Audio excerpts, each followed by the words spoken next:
All right, back for Canto 7. We have made it through the first six cantos, and we've made it through the first three circles: the virtuous pagans, quote unquote, the lustful in circle 2, and then the gluttons in circle 3. And here we are now in circle 4 with the avaricious and the wrathful. I mentioned at the end that we are starting with Plutus, the god of the great enemy. This is not Pluto, the god of the dead, the god of the underworld, but Plutus, the god of wealth. And here he's represented as a demon. And just as Cerberus was a demonic figure representing gluttony, so Plutus, the god of wealth, is a demonic figure representing avarice or greed, the grasping after wealth. And what we'll see here is there is two sides of this coin. You can either grasp after money, or you can grasp after the things money can buy. So you can be either a miser or a spendthrift. Both are the same sin. It's the same sin of avarice, greed. Whether you are hoarding up wealth like Uncle Scrooge, Scrooge McDuck is who I have in mind, or you are spending it on anything and everything in order to amass a certain amount of goods, right? Either way, you are greedy for something, and it's betraying a certain sinful, corrupted desire of the soul for things, right, that are out of order. In all of these things, we should be keeping in the back of our minds Augustine's great order amoris, right?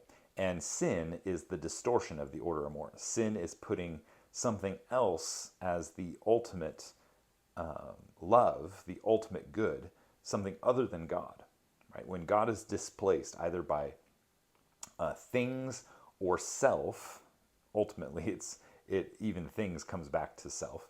When we are the greatest good, when we are the thing which we strive after most, that's idolatry. That's also sin. That's also a corruption of our loves, a corruption of our appetites. We are giving over to our base natures, our base appetites, and serving them instead of serving God. And so that is what sin is. And we're seeing all of these different expressions of sin, different ways that sin corrupts the soul, either in a lust for sexual pleasure, a lust for food, or a lust here for things. And notice that sex, food, and things aren't bad in themselves. They are genuine goods. God made them, right? God gave them to us. God gave us a world of sexual pleasure and food to be enjoyed, and things to private property, things to be owned and to be used well and stewarded. But it's when those objects become gods in themselves, right? Ultimately demonstrating how we have become a god to ourselves and are serving ourselves. So we've gone through the lustful, the gluttons, and here we have the avaricious, the greedy. And then this canto also moves on into the wrathful as well in circle 5. But here we start in circle 4. Pape Satan, alepe. Thus Plutus began with a clucking voice. Now, I have to stop here. These words are untranslatable. They aren't Italian. They aren't Latin. There's some, Satan is there. Pape is there. It sounds like Papa. So there's some kind of meaning here. When we get to Nimrod, interestingly, and I'll explain this later, but when we get to Nimrod down at the very bottom of hell, he speaks absolute gibberish. There's no relation to any kind of language at all. But here, it sounds familiar, but it's not quite translatable. But Virgil understands what he says. Thus Plutus began with a clucking voice. The gentle sage knew what the demon meant, and spoke these words to calm my fearful thoughts. Let not your fear give you any distress. What power he may have will not hinder either of us from descending this cliff. He turned back to the flaming lips and said, Silence, wicked wolf. Feast on your own rage. It is not without reason we come here. through this darkness. For it is willed on high, where Michael punished the proud treachery. Here again we have this is the will of heaven. This is willed where what is willed can be done. This is willed in that high place where Michael punished the proud treachery. Of course, that's a reference to Revelation 12, where Michael and the archangels and the angels throw down Satan out of heaven. As sails billowed out by the wind collapse, entangled after the mast is weakened, so did that cruel beast collapse to the ground. In this way we came down to the fourth pit, catching more of the wretched riverbank, encompassing the evil of the world. Ah, justice of God, who, as I then saw, piles on many new sufferings and pains. Why does our guiltiness curdle us so? Like, why does our sin... So this is the poet taking an aside. Remember, the pilgrim doesn't quite yet fully understand what's happening. But the pilgrim remembering the poet remembering all of this, sitting back in Italy, writing this down, he has these asides every so often where he is remembering what he saw, and it strikes him fresh, and he has to ask these questions. Why does our sin curdle us so? Why are we so curdled? Why are we so when milk goes bad and chunks start floating up in the broth, in the milky broth, the milky liquid? Why does sin do that to us? Why do we let, and the implication is, why do we let it do that to us? Why do we enjoy this? Why do we give ourselves to sin when this is what happens to us by it? As the wave there above Charybdis breaks itself against that on which it crashes, so too must these people here, all jumbled. Here I saw a greater crowd than elsewhere, one part here, another there, screaming out, shoving weights by the force of their own breasts. Coming together, they would strike themselves. Then, the one group turning to the other, they shouted back over their shoulders, "Why? Why do you hold? Why do you throw away?" So they ran around the gloomy circle, each shoving their weights against the other, shouting insults in disgraceful meter, jousting each his counterpart halfway round. So he looks out and he sees in the circle, he sees two groups, one group going clockwise, the other group going counterclockwise. And when they meet, they're all of them are rolling boulders. All of them are infected and corrupted by the same sin, but they're going in different directions. Remember, one is a miser, one is a spendthrift. And so when they meet, they crash into each other, and the misers shout out, "Why do you spend?" And the spendthrifts shout out, "Why do you hold? Like, why do you hold on to your money?" Like they're bitter at each other, they're angry at each other, they're insulting each other. There's just a mess, right? Nobody is repentant. Nobody is taking responsibility. Just like everybody else in hell, they are blaming the other person, shouting at the other person, "It's not my fault," right? That kind of mentality. And holding my heart as if it were pierced, I said, "My master, reveal to me now who these people are, if these tonsured ones on our left were members of the clergy." So he's seeing a bunch of folks with no hair here in the middle, just like monks and clergymen. And he said, "All of these in the first life were so cockeyed in the mind that never up there was their spending within measure. Their voices bark it clearly when they meet, there at the 2 points of the rounding track, where the contrary guilt sets them at odds.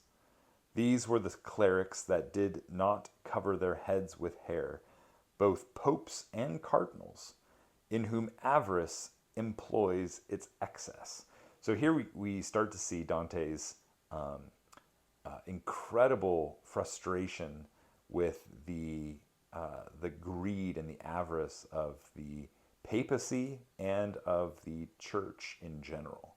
I like to say that Dante was a proto-reformer, coming before Wycliffe, before John Huss, 200 years before Wittenberg, before Luther nails 95 Theses on the doors of Wittenberg. But he put more popes in hell than Luther ever thought about doing, right? And so there is a desire, a deep, deep desire to see the church purified.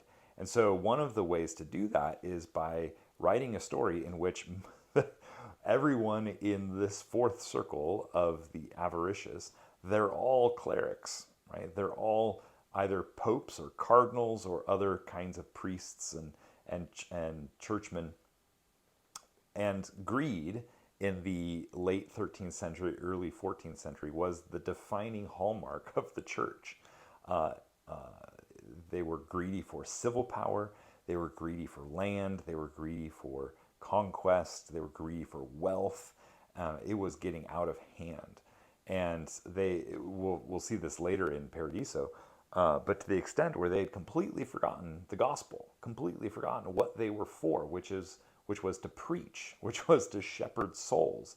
And Dante, both in the comedy and in other works like De Monarchia and Convivio, call them out on this and say, hey, guys, you have completely abandoned what you were called to do.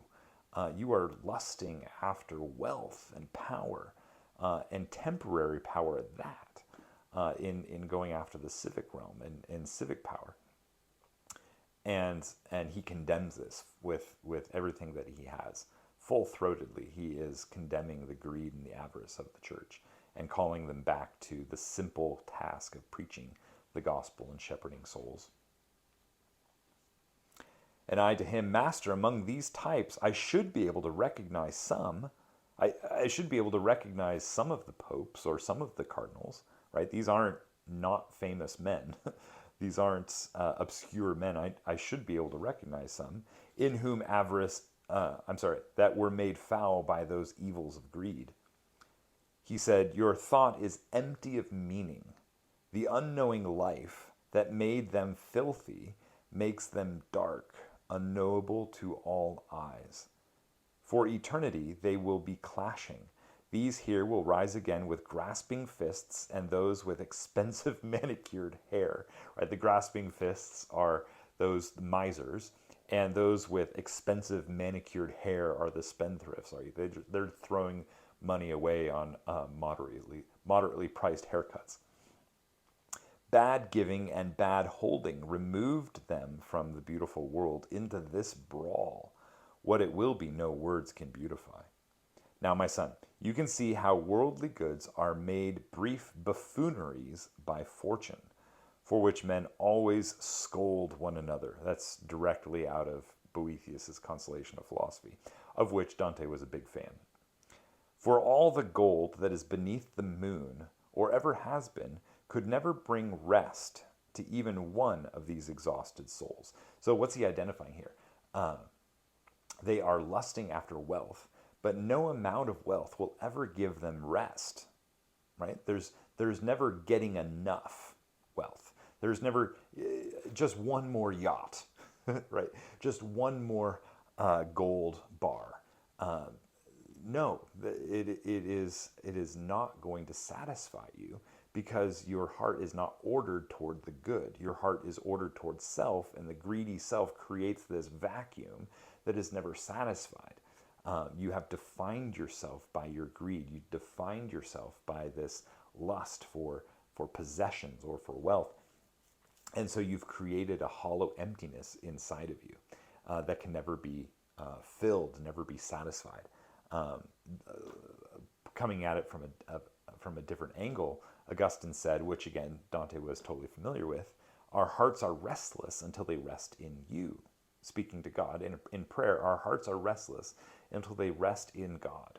And this eternal wheeling round, clashing, represents this restlessness that the avaricious feel. Now, this is true of all sinners, but Dante is using this image here specifically to identify the restlessness of greed and what it produces, and the kinds of actions that now are embodied and that these sinners are destined for eternity in punishment. And really, this is a good place to talk about contrapasso.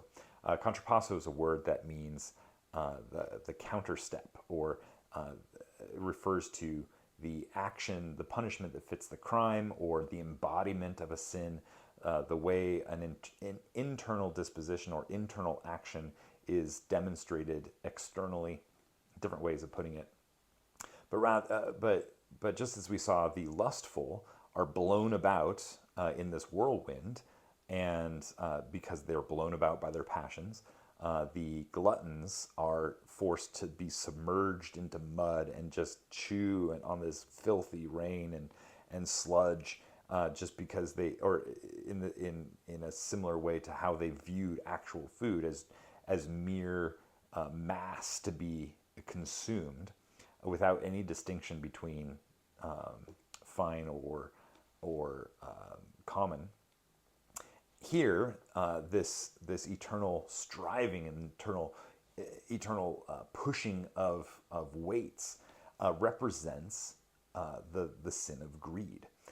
They are clashing with each other, just like they would be fighting against everybody else on earth in order to obtain more stuff for themselves. They are valuing their own needs over that of others. But then going back to this eternal emptiness, they have put their own lusts for stuff above all other things, and thus have submitted their reason to their passions, and so are destined to be clashing and to be endlessly going around, never getting anywhere, never being satisfied, never being fulfilled, and always at odds with the rest of humanity. So this is their sin playing itself out.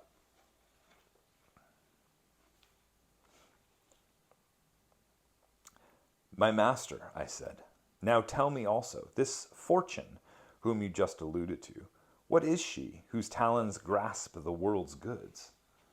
His answer was this: O foolish creature, how much ignorance is this that harms you? I desire that you feed on my judgment.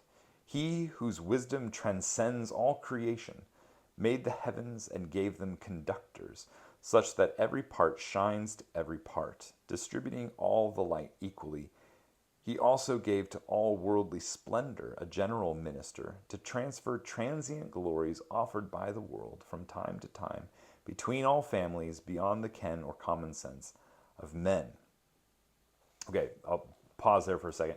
So what's he saying? He's saying there are these spheres in heaven. Remember, this is the medieval cosmos where the planets are occupy these spheres, these nested spheres going all the way to the prima mobile, the ninth sphere. We'll talk about this later. But each of these spheres have a minister, an order of angel that presides over, or again, to be defined and discussed later, it becomes the soul of that sphere. And here he's saying that Fortune is the minister of earth. Fortune is the minister of earth. And again, this is straight out of Consolation of Philosophy. So those familiar with Boethius will understand that Fortune here isn't just blind chance, blind luck. This is providence, right? This is providence, just as it is in Boethius. So providence, in this way, rules over the stuff and distributes it as he wills. And this is fitting for the misers and the spendthrifts, because the misers and spendthrifts are trying to exercise their own sovereignty over either their gold or their possessions. But really, Fortune, really, providence is the one sovereign over these things. Listen as he goes on. For some people rule, while others languish, according to all her ordained judgments, which hide from us like the snake in the grass. So this is Fortune's wheel. Right? If you're familiar with Boethius, there's this great image of the wheel that goes around and around. And someday, once you're king, the next day you could be a pauper, and then back to a king, and then back to a pauper. And it goes around and around, and Fortune does this. And we can't, therefore, the point of Boethius is we can't put our trust in these things here, rather the one who is sovereign over all things, that is God. Your knowledge poses no challenge to hers. She judges, foresees, fulfilling her role, and rules her wheel, there's fortune's wheel, like all the lesser gods. So just as the other angelic orders, celestial orders, rule the spheres in the heavens, so providence, so fortune rules this sphere in this way. As a, you could think of this as a mid-level manager, and not as the sovereign God who is over all, but rather a lesser magistrate, you might say. Her ever-changing dealings never cease. Necessity makes her to act swiftly, and thus the stations of men often change. This is she who still is placed on a cross, even by those who ought to give her praise, who malign with misguided blame and scorn. This is interesting. Dante's, the poet, is putting into Virgil's mouth this idea of crucifixion, this idea of scapegoating, how men blame fortune, men criticize fortune for their own misdeeds or their own hardships. But she remains blessed and does not hear them. She doesn't hear their scorn. She doesn't hear their blaming. With the first made creatures, that is the angelic celestial orders, she is happy and turns her sphere content in blessedness. Right? She's not looking at them. She's looking at God. Her mid-level management is ordered toward what God wants. And so she is looking at God, just like all of the other angels, the angelic orders, are looking at God, finding their blessedness in him, doing what she was given to do by him. Let us descend here to greater pity. Already every star that, when I came, was rising now falls, and we cannot stay. So time is hastening on, and they need to keep going. We crossed the circle to the other bank, above the spring that boils and bubbles forth down a channel formed by the overflow. The water was darker than dark purple, and we, in the company of dark waves, entered below by a separate way. Into the swamp, which boasts the name of Styx. So now we have the second underworld river. Acheron was the first, Styx is the second. Here we are at the Styx. Runs this into that swamp, which boasts the name of Styx, runs this sad stream, when it has descended down to the foot of the evil gray shores. And I, who was intent on observing, discerned in the bog a muddy people, all naked, with an offended bearing. These strike themselves not only with their hands, but with their heads and breasts and feet, tearing themselves apart with their teeth, piece by piece. The good master said, Now, my son, behold the souls of those who were conquered by wrath. Pardon the noise going on upstairs. Now, my son, behold the souls of those who are conquered by wrath. And what is more, I want you to believe with certainty that beneath the water a people sigh, frothing up the surface, as your eye tells you, wherever it looks. Fixed in the slime, they say, we were sullen up in that sweet air made glad by the sun, bearing within ourselves the slothful fumes. Now we are embittered in the black mud. They gurgle this hymn within their own throats, for they are unable to speak whole words. We made a great arc round the filthy swamp between the arid bank and the soft mire, with eyes turned to those feasting on the muck. Soon we came to the foot of a tower. All right, so there's some telescoping here that we're going to discover in the next canto, where Dante in Canto 8 is going to come back and tell the story of how they crossed the river. The tower is on the other side of the Styx. And so we'll see that in Cantos 8 and 9. But here, the wrathful are in the river Styx. They're submerged. So the river Styx is actually circle 5, the fifth circle. So circle 1, the virtuous pagans, quote unquote. Circle 2, the lustful. Circle 3, the gluttons. Circle 4, the avaricious. Circle 5 is the wrathful. And here, just like in circle 4 with the misers and the spendthrifts, we have the wrathful broken into two categories. The externally wrathful, that is those who bite and snarl and beat each other. They're externally violent, and they've given themselves over to this violent passion, and they are tearing each other up. That's the externally wrathful. Then you have the internally wrathful, where they just hate everything, right? They're sullen. They are the ones on a bright, sunshiny day out in this beautiful meadow with their own little personal dark rain cloud over them that's raining down, and they have this scowl on their face, and they're like, I don't like the sun. I don't like the sunshine. This smells too sweet. I want to be under a rock, right? That's the kind of internal wrath that they exhibit. And what's interesting, and we'll come back to this when we get to Purgatorio, but Dante identifies this sullenness with sloth. This is a kind of sloth, an internal wrath, an internal hatred, a bitterness, a bitterness that eats away at the soul and doesn't allow the soul to actually enjoy anything. It keeps them from running after the good, running after what is truly good and true and beautiful. Rather, they grow sluggish and slothful and lazy at times, but sluggish toward the good, and they grow bitter and rancorous inside. And they say things like, we were sullen up in that sweet air made glad by the sun, bearing within ourselves the slothful fumes. Right? So this is external wrath and internal wrath, and it is both damnable and punished here in the Styx. All right, so in the next canto, we get to see what happens as they cross over the Styx and come to that high tower, and what that high tower is. See you then.